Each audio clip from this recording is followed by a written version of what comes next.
लेखक का निजी अनुभव। सत्य और तथ्य को कैसे जाना परखा जाए, इसके लिए भौतिक क्षेत्र को आदर्शों के साथ जोड़ने पर क्या परिणाम निकल सकता है, इसकी खोजबीन करने का काम दूसरों के जिम्मे छोड़कर इन पंक्तियों के लेखक ने अपनी अभिरुचि, जानकारी एवं रुझान के अनुरूप यही उपयुक्त समझा है कि वह अपने छोटे से जीवन और थोड़े से समय साधन का उपयोग इस प्रयोजन विशेष के लिए कर गुजरे कि जब शरीर से प्राण श्रेष्ठ है तो फिर भौतिक संपदा की तुलना में प्राण चेतना को वरिष्ठता का गौरव क्यों न प्राप्त होना चाहिए। अगले दिनों सतयुग की वापसी के लिए नए सिरे से नया प्रयत्न क्यों न होना चाहिए। खोज के लिए प्रयोगशाला चाहिए, साधन और उपकरण भी, ये सभी अपने ही काय कलेवर में उपलब्ध किए जाने चाहिए और देखा जाना चाहिए कि परिष्कृत अध्यात्म व्यक्ति संसार के लिए उपयोगी हो सकता है क्या। भौतिक विज्ञानियों में से अनेकों ने अपनी अभीष्ट खोज के लिए प्रायः पूरी जिंदगी लगा दी और लक्ष्य तक पहुंचने में उतावली नहीं बरती, तो परिष्कृत अध्यात्म का स्वरूप खोजने और परिणामों की जांच पड़ताल करने के लिए एक व्यक्ति की एक जिंदगी यदि पूरी तरह लग जाए तो उसे घाटे का सौदा नहीं कहा जा सकता। इन पंक्तियों का लेखक अपनी जिंदगी के प्रायः 80 बरस पूरे करने जा रहा है। उसने उस पुरातन अध्यात्म को खोज निकालने के लिए अपने चिंतन, समय, श्रम एवं पुरुषार्थ को मात्र एक केंद्र पर केंद्रित किया है। यदि ऋषियों की उपलब्धियां सत्य है तो उनका वास्तविक स्वरूप क्या रहा होगा और उसके प्रयोग से रिद्धि सिद्धि जैसे परिणामों का हस्तगत कर सकना क्यों कर संभव हुआ होगा। अनुमान था कि कहीं कोई खोट घुस पड़ने पर ही शाश्वत सत्य को झुठलाए जाने का कोई अनर्थ मार्ग में न अड़ गया हो। अध्ययन, अनुभव, प्रयोग और विशेषज्ञों की पूछताछ से पता चला कि आत्मिकी का प्रथम पक्ष है साधक का परिष्कृत व्यक्तित्व और दूसरा पक्ष है साधना उपासना स्तर का उपक्रम। जीवन साधना को स्वास्थ्य और कर्म कांड परक उपचारों को श्रृंगार स्तर का कहा जा सकता है। पर इन दिनों किसी भटकाव में लोगों को ऐसा कुछ बना दिया है कि जीवन साधना की कोई विशेष आवश्यकता नहीं है, मात्र पूजा परक कर्मकांडों के ही बलबूते उस सारी महत्ता को हस्तगत किया जा सकता है जिसको कि शास्त्रकारों ने अपने अनुभव में और आप्तजनों ने अपने जीवन क्रम में समाविष्ट करके वस्तु स्थिति की यथार्थता का पूरी तरह रहस्योद्घाटन किया है। समस्त विश्व के, विशेषतया मानव समुदाय के भाग्य और भविष्य का भला बुरा निर्धारण करने वाले इस प्रसंग पर अत्यंत गहराई तक शोध करने के लिए आकुल व्याकुल उत्कंठा से द्रवित होकर किसी दिव्य मार्गदर्शक ने संकेत किया कि इस तथ्य को प्रारंभ से ही समझ लेना चाहिए। अध्यात्म को अंकुरित, पल्लवित एवं पुष्पित होने के लिए यह नितांत आवश्यक है कि इस प्रयोजन में प्रवेश करने वाले का व्यक्तित्व उत्कृष्टता से सुसंपन्न हो। इसके पश्चात ही उपासना परक कर्मकांडों की कुछ उपयोगी प्रतिक्रिया उपलब्ध होती है। यदि मनोभूमि और जीवनचर्या गंदगी से भरी हो तो समझना चाहिए कि मंत्र की, पूजा उपचार की प्रक्रिया प्रायः निरर्थक ही सिद्ध होगी। समय, श्रम और साधन सामग्री निरर्थक गंवाने के अतिरिक्त और कुछ हाथ न लगेगा। अध्यात्म दिव्य शक्ति के आधारभूत पुंज स्रोत है। विज्ञान तो संज्ञा भर का प्रदर्शन करता है, उसमें आकर्षण और प्रलोभन के द्वारा बलबुद्धि को फुसलाने के खिलौने जैसी चमक दमक के अतिरिक्त और कुछ भी नहीं है।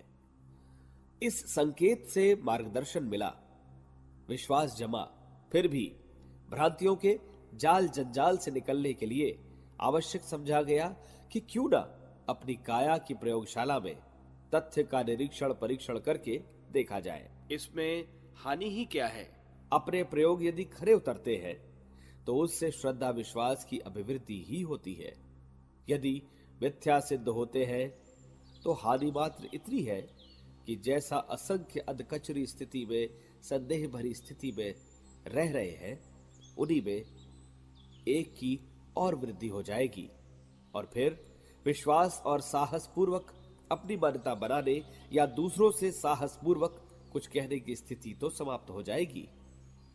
मंत्र विज्ञान के संबंध में जितना कुछ पढ़ा, सुना और गुना था, उसके आधार पर प्रारंभिक दिनों में ही यह विश्वास जम गया था कि आदि शक्ति के नाम से जाने जाने वाली गायत्री की श्रेष्ठता, वरिष्ठता असंदिग्ध है।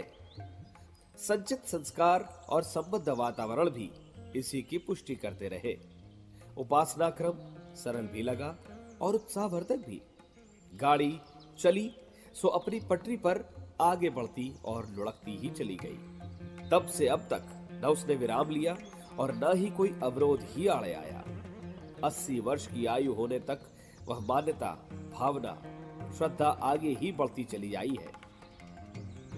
मानवीय गरिमा के अनुरूप जीवन यापन कैसे किया जा सकता है, उसके साथ जुड़ी हुई मर्यादाओं का परिपूर्ण निर्वाह कैसे हो सकता है और वर्जनाओं से कैसे बचा जा सकता है, ये समझ अंतराल की गहराई से निरंतर उठती रही और उसका परिपालन भी स्वभाव का अंग बन जाने पर बिना किसी कठिनाई के होता रहा। गुण, कर्म, स्वभाव, चिंतन, चरित्र, व्यवहार में जो तथ्य गहराई तक उतरकर परिपक्व हो जाते हैं, वे छोटे मोटे आघातों से डगमगाते नहीं। देखा गया कि सघन संकल्प के साथ जुड़ी हुई व्रतशीलता अनायास ही निभती रहती है, सो सचमुच बिना किसी दाग धब्बे के निभ भी गई। ईश्वर के प्रति सुनिश्चित आत्मीयता की अनुभूति, उपासना, जीवन में शालीनता की अविच्छिन्नता अर्थात साधना तथा करुणा और उदारता से ओतप्रोत अंतराल में निरंतर निर्झर की तरह अद्भुत होते रहने वाली आराधना, यही है वो त्रिवेणी जो मनुष्य को सच्चे अर्थों में मनुष्य बनाती है। उस संगम तक पहुंचने पर कल्मश कषायों, दोष दुर्गुणों के प्रवेश कर सकने जितनी गुंजाइश भी शेष नहीं रह जाती। त्रिपदा कही जाने वाली गायत्री प्रज्ञा, मेघा और श्रद्धा बनकर इस स्तर पर आत्मसात हो गई कि लगने लगा कि सचमुच वैसा मनुष्य जीवन उपलब्ध हुआ है जिसे सुर दुर्लभ कहा और देवत्व के अवतरण जैसे शब्दों से जिसका परिचय दिया जाता रहा है। साधारण स्तर के नर वानर कोल्हू के बैल की तरह पिसते और पीसते रहकर जिंदगी के दिन गुजार देते हैं, पर जब भीतर से उत्कृष्टता का पक्षधर उल्लास उभरता है तो अंतराल में बीज रूप में विद्यमान दैवी क्षमताएं जागृत, सक्रिय होकर अपनी महत्ता का ऐसा परिचय देने लगती हैं जिसे अध्यात्म का वह चमत्कार कहा जा सकता है जो भौतिक शक्तियों की तुलना में कहीं अधिक समर्थ है। उपासना प्रकरण में श्रद्धा विश्वास की शक्ति ही प्रधान है। वही उस स्तर की बंदूक है जिस पर किसी भी फैक्ट्री में विनिर्मित कारतूस चलाए जा सकते हैं। उस दृष्टि से मात्र गायत्री मंत्र ही नहीं, साधक की आस्था के अनुरूप अन्यान मंत्र एवं उपासना विधान भी अपनी सामर्थ्य का वैसा ही परिचय दे सकते हैं। श्रद्धा और विश्वास के अभाव में उपेक्षा पूर्वक अस्त व्यस्त मन से कोई भी उपासना क्रम अपनाया जाए, असफलता ही हाथ लगेगी। परीक्षण के लिए प्रयोगशाला की तथा उसके लिए आवश्यक यंत्र उपकरणों की जरूरत पड़ती है। इस संदर्भ में अच्छाई एक ही है कि मानव शरीर में विद्यमान चेतना ही उन सभी आवश्यकताओं की पूर्ति कर देती है जो अत्यंत सशक्त प्रयोग परीक्षणों के लिए भौतिक विज्ञानों को मूल्यवान यंत्र उपकरणों से सुसज्जित प्रयोगशाला को जुटाने पर संभव होते हैं। इन दिनों विज्ञान के प्रतिपादन पत्थर की लकीर बनकर जन जन की मान्यताओं को अपने प्रभाव क्षेत्र में समेट चुके हैं। आज की मान्यताएं और गतिविधियां उसी से आच्छादित हैं और तदनुरूप प्रतिक्रियाएं उत्पन्न कर रही है। अध्यात्म का स्वरूप विडंबना स्तर का बनकर रह गया है।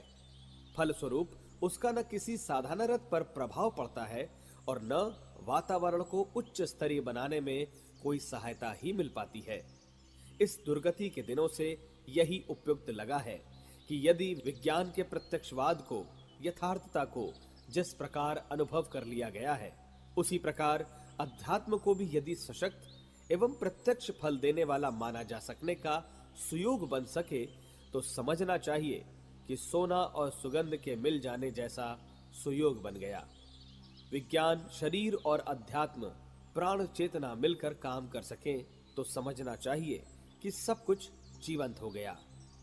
एक प्राणवान दुनिया समग्र शक्ति के साथ नए सिरे से नए कलेवर में उद्भूत हो गई।